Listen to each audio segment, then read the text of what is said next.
Dukungan yang diberikan oleh Partai Amanat Nasional, PAN, dan Partai Golkar kepada Ketua Umum Partai Gerindra, Prabowo Subianto, sebagai calon presiden, capres, untuk pemilihan 2024, menghadirkan dinamika yang menantang bagi Prabowo, menurut analisis dari pengamat politik, Carta Politica, Yunarto Wijaya, yang diwawancarai oleh Kompas.com pada hari Selasa, 15 Agustus 2023, kehadiran koalisi ini mungkin menimbulkan kendala dalam menentukan calon wakil presiden, cawapres, yang akan mendampingi Prabowo. Yunarto memberikan contoh dalam situasi Koalisi Perubahan dan Persatuan, KPP, yang belum mengumumkan cawapres untuk Anies Baswedan akibat pertentangan internal yang masih berlangsung. Ini bisa terjadi juga di koalisi kemarin yang mendeklarasikan Pak Prabowo.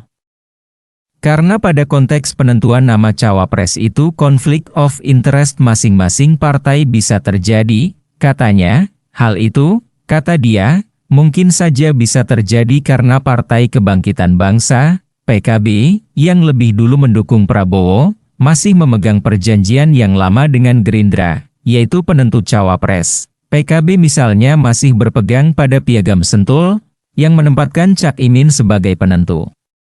Dan Cak Imin sudah mengatakan, saya hanya akan mengikuti keputusan Muktamar, bahwa saya akan menjadi cawapres, imbuh Yunarto. Begitu juga dengan Golkar yang masih terikat dengan Musyawarah Nasional, Munas, dan Rapat Pimpinan Nasional, Rapimnas. Partai, Munas dan Rapimnas itu memutuskan Ketua Umum Partai Golkar Airlangga Hartarto menjadi capres atau cawapres.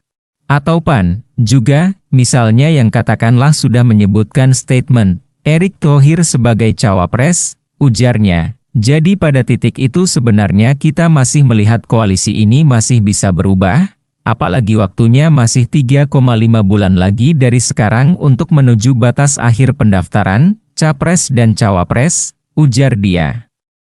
Diberitakan sebelumnya, Partai Golkar dan PAN resmi bergabung dengan Partai Gerindra dan Partai Kebangkitan Bangsa, PKB, untuk pemilihan presiden, Pilpres, 2024. Tak hanya menjalin kerja sama politik, mereka juga menyatakan dukungan pencapresan terhadap Ketua Umum Partai Gerindra, Prabowo Subianto, dalam acara pernyataan dukungan di Museum Perumusan Naskah Proklamasi, Jakarta, Minggu, 13 Agustus 2023, koalisi ini ditandai dengan penandatanganan kerja sama politik oleh 4 ketua umum partai politik masing-masing, yakni Muhaimin Iskandar dari PKB, Zulkifli Hasan dari PAN, dan Airlangga Hartarto dari Golkar, serta Prabowo sendiri. Prabowo menyampaikan bahwa dipilihnya tanggal ini tak terlepas sebagai momentum peringatan koalisi Gerindra dan PKB yang telah lebih dulu dibangun persis setahun silam.